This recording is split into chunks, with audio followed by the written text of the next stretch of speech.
75 basis point rate increase by the Fed to a range of 2.5% from 1.75 did not come as a surprise to traders. They priced in such a rate hike following the results of the last FOMC meeting.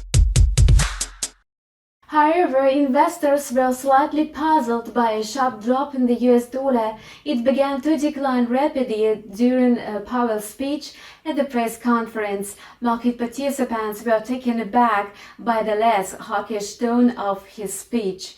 Powell did not give any hints about the size of the next key rate hike at the September meeting. He only mentioned that it could be larger rate increases. However, the regulator will make a final decision taking into account inflation figures. It appears the watchdog is likely to raise the benchmark rate by 75 basis points again. Traders factored it in a long time ago. However, they are not certain now about such a rate hike. There is a speculation that the Fed may slow down the pace of a monetary tightening, which means a less aggressive rate increase. Apart from that, during his speech, Jerome Powell said nothing about the approaching recession. However, when journalists asked him about it, he said that he does not believe that the economy is in a recession. He added that the second quarter GDP figures, which are due today, are unlikely to be accurate, so the Fed does not see any signs of a recession, or for some reason it intends to ignore them. In the final part of his speech, Powell stressed that the Fed would focus on restoring maximum employment, although the first signs that the labor market was overheated appeared in the spring. This is also the reason for the start of the recession and the explosive increase in unemployment.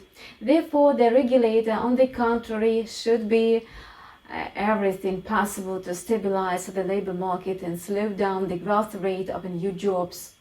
Otherwise, the consequences could be devastating, yet Powell did not see any reasons for concern. In other words, the regulator does not see any signs of a recession, and at the same time, it makes certain steps that could bring it closer. Investors become extremely worried following such comments. As a result, the greenback slid down significantly.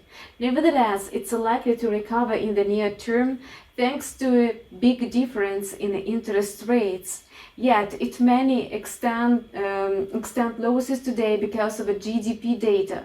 A recession will hardly begin in the second quarter, as the economy is projected to expand by 0.6% in quarterly terms.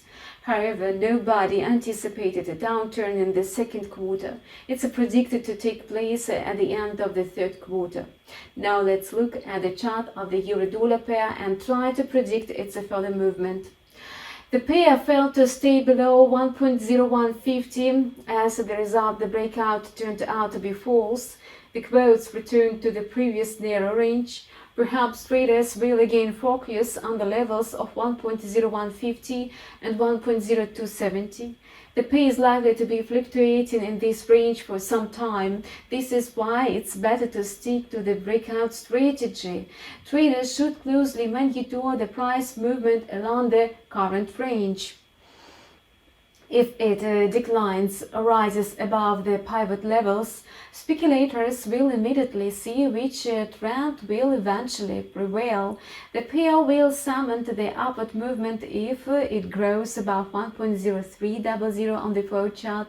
If the quotes decline below 1.01 on the forward chart, the pairs will take the upper hand. The GBP USD pair rebounded from the psychologically important level of 1.20, confirming the initial signal about the prolongation of the correction. The quotes advanced to 1.2155. The further upward movement will depend on the level of 1.2155. The pair is sure to rise to new highs if it consolidates above this level with a breakout of a 1.2200. At the same time, a slowdown in the upward cycle may also take place. The price is likely to retreat if it becomes extremely overbought. If so, the pair is expected to return to its previous levels. How we're going to be in the short term, we will definitely tell you in our next news releases. Don't miss them and stay up to date with us. See you soon!